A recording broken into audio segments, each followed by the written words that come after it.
Hello, guys, and welcome back to Total Extreme Wrestling 2013 TNA. I believe this is season 4, if I remember correctly. And we are here on the first Impact, and we are going to be live in the Florida MGM Studios in Orlando. We have 4 pre-show matches, 15 segments on the show, so let's get going.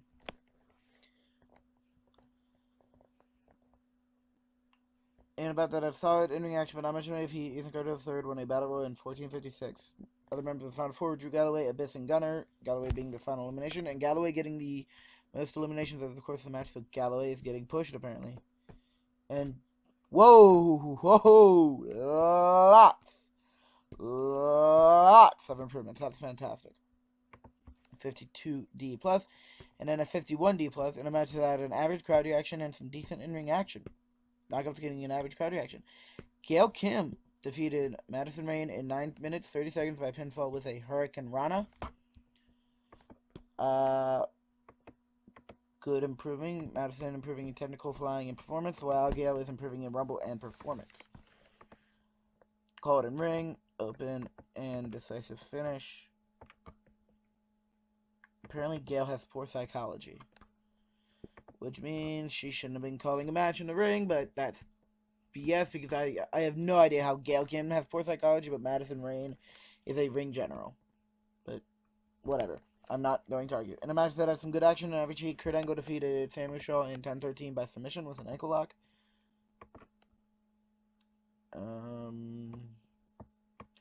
Kurt penalized for holding back, drinking, inconsistency, and declining physical ability. At a 63C, and this got a 56C minus. And about that, had solid in-ring action, but not an average heat. Austin Aries defeated Bram in 9-10 by submission with a last chancery. No improvements. Holding back, inconsistency, poor gimmick. Holding back, poor gimmick, chemistry, motivation. And then guess who's back? Whoa, it's Eric Bischoff. Yeah! Eric Bischoff has returned to TNA Impact Wrestling. He announces that he is the new executive producer of TNA Impact, because apparently that's the show name, TNA Impact instead of Impact Wrestling, and the executive vice president of wrestling operations. He announces that tonight there will be a triple threat match between Bobby Roode, Lashley, and Magnus to determine the #1 contender to Kurt Angle's TNA World Heavyweight Championship. The performance of Eric Bischoff was good. Alright then. Good gimmick, but low momentum. And we go into our first match of the night, which gets a 31E+. I didn't really expect anything else. In an extremely poor match, Terrence Rowe defeated Rebel in 6-14 by pinfall with a drop the act. So, a bit of news. I'm not going to go with the dollhouse thing. I'm going for a different kind of gimmick with Taryn. But, yeah, and let's go on to the next segment. And, oh my god! Taryn Terrell stakes her claim to the Knockouts division. She claims she has beaten all comers, and nobody in TNA is on her level. She claims to be the best female wrestler in the world. Then some strange music hits. Oh my god, it's April Jeanette Lee! OMG, AJ is in TNA. AJ claims that Taryn Terrell doesn't know what it means to be the best. She claims to have dominated the Divas division ever since the day she set foot in that other company. She was the best Divas champion of all time. AJ claims to be a role model for all the women of the world, and she challenges Taryn Terrell to a Knockouts title match, and Taryn Terrell accepts.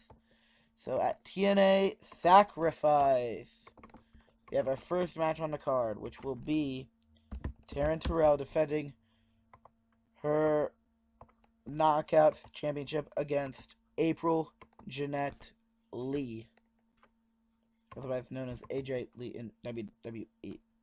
Yeah. 58C minus. That was pretty good. And in about that solid in-ring action, but not much in heat. PJ Black defeated Homicide in 10:52 by pinfall using underhanded tactics. No, it was... I said tainted interference. Should end with some outside interference. I don't know. But he won by pinfall with a 450 splash following a botched interference from Kenny King. So this is the #1 contender match. Kenny King came out because he wanted his BDC member to get the win instead of PJ Black, but PJ Black ended up winning. So there is that. PJ Black is the #1 contender to the TNA X Division Championship. Homicide improving in performance. The Knockouts promo actually got better than this. I'm pleasantly surprised. And this only got a 47D. I expected a lot more from this. Matt Hardy comes down to the ring carrying both the TNA Tag Team title belts. After grabbing a microphone, he sets both titles in the ring. Matt Hardy starts talking about how his brother Jeff broke his leg in a bike accident at his house in Cameron, North Carolina, I assume. He says that TNA deserves fighting champions and that he simply cannot defend the titles by himself. This prompts the Bromans to come out and say that the Hardys are over the hill anyways. The Bromans continually to verbally berate Matt Hardy, causing the American Wolves, should be the Wolves, but to come out. Eddie Edwards is back from injury. Oh my goodness, boys! We got some debuts and some returns today. American Wolves talk about how hard it is to be TNA champions. They know the struggles. They continue to go at it on the mic. This prompts the new executive producer, Eric Bischoff, to come out to the ring. He announces a 6-man tag team match right now between the team of the Wolves and Matt Hardy versus the Bromans, including DJZ. As for the tag team titles, next week will be the start of a new tag team title tournament. Jesse is improving in acting. Jesse is developing better performance skills. Robbie E is improving in acting. Davey Richards is learning to show more charisma. Matt Hardy is learning to show more charisma. And Matt Hardy is developing better performance skills.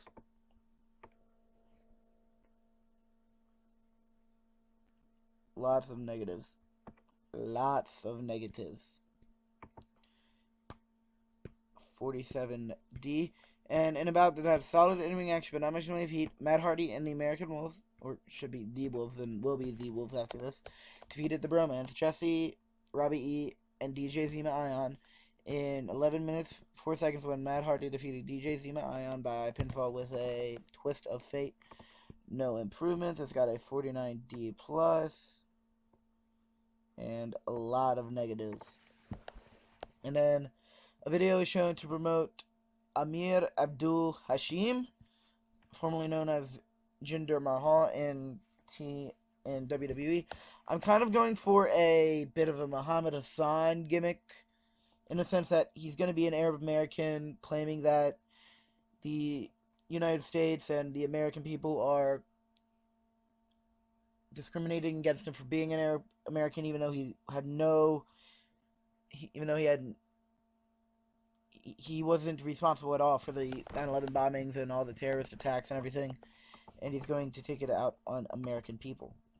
No, but that got a 26E, so that's not the greatest rating. And James Storm cuts a promo hyping his upcoming match with Austin Aries. Or just hyping Austin Aries. Or cutting a promo on Austin Aries, and then, wow, this is not going to be a great show. In an extremely short match, James Storm defeated Crazy Steve in 3:31 by pinfall with an 8-second ride. No improvements. Was it? It was not a well-executed squash. Alright, 39D minus. And MVP cuts a promo hyping his upcoming match with Drew Galloway. That match, I'm going to just go ahead and say that background-wise, this match was already ready to happen. So it's going to be MVP versus Drew Galloway at Sacrifice. Because I only have 2 weeks to get this Sacrifice ready, so I'm basically going with background, like, this match was already scheduled, and MVP is just typing it up. And about that, a good crowd and a good action. MVP defeated Mr. Anderson in 12:40 by pinfall with the Playmaker. MVP is improving, Mr. Anderson is improving in performance skills. Bad corner, bad poor psychology, inconsistency, poor gimmick. You see, and then Bobby Roode is shown sitting backstage getting ready. Okay, I messed this up, but Mr. Anderson, I also messed this up. Mr. Anderson isn't celebrating his victory in the ring, but Ethan Carter III runs in and attacks, beating Anderson down into the mat. And yeah, 48D plus.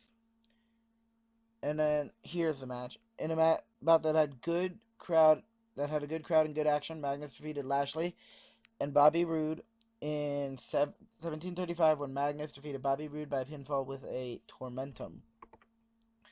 Magnus is improving in technical skills. Kurt Angle was on commentary. Good bonuses. I'm happy with that. 60-60 plus.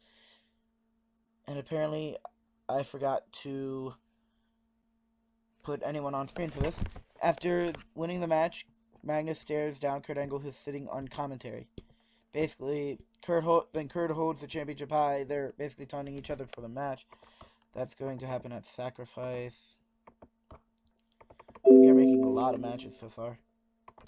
Kurt Angle and Magnus at Sacrifice.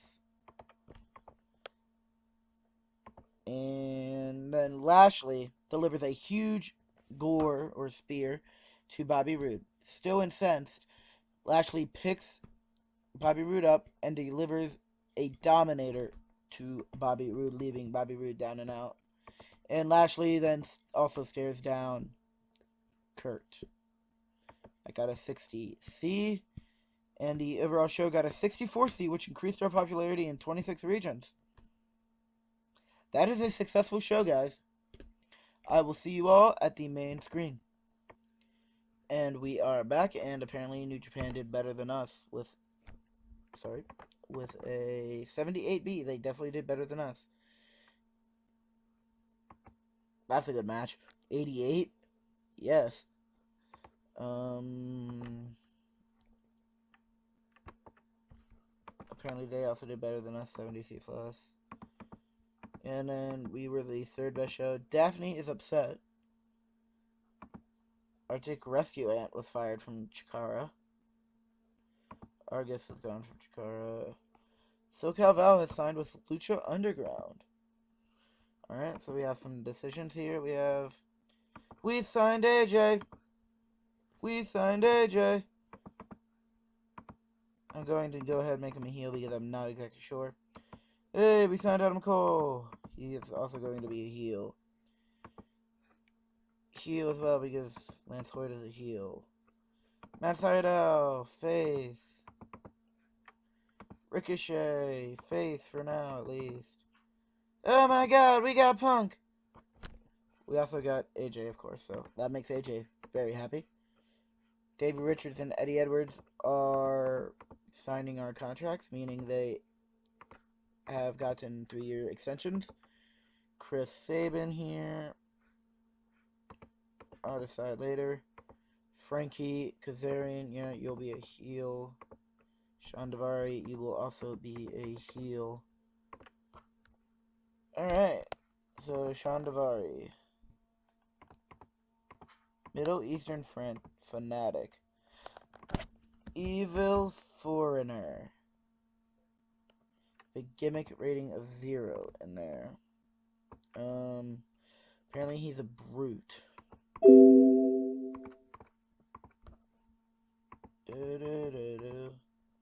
know what? Any. Let's just go with an old school manager. Because he's going to be managing Amir, Sean Davari, and then go down to Sean Davari and make him Sheikh Abdul Bashir. CM Punk, we already know where he's going to be. A main eventor. Look at that microphone rating. 100. 100. We'll have to get something else for that, I guess. Frankie Kazarian, I'm pretty sure he was just... he was just Kazarian in TNA.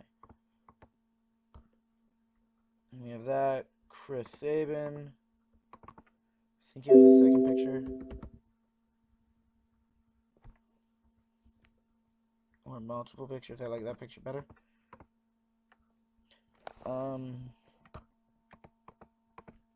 she's not available because she's wanted other places.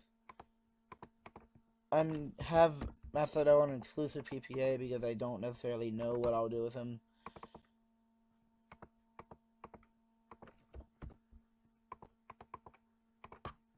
Oh, Kurt, don't be pissed that I signed CM Punk.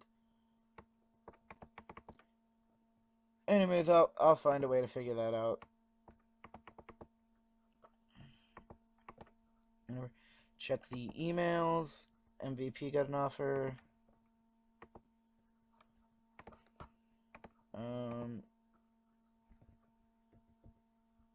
You know what? As long as it's not written, go ahead. Alex Shelley.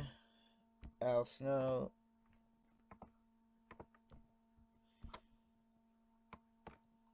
So, I am going to be gone. Well, not gone, but I'm going to be ending this video. Thank you all for watching. Pay per appearance.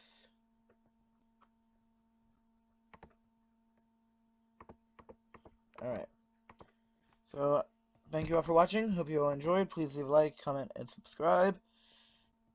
And I will see you guys in the next episode. Goodbye.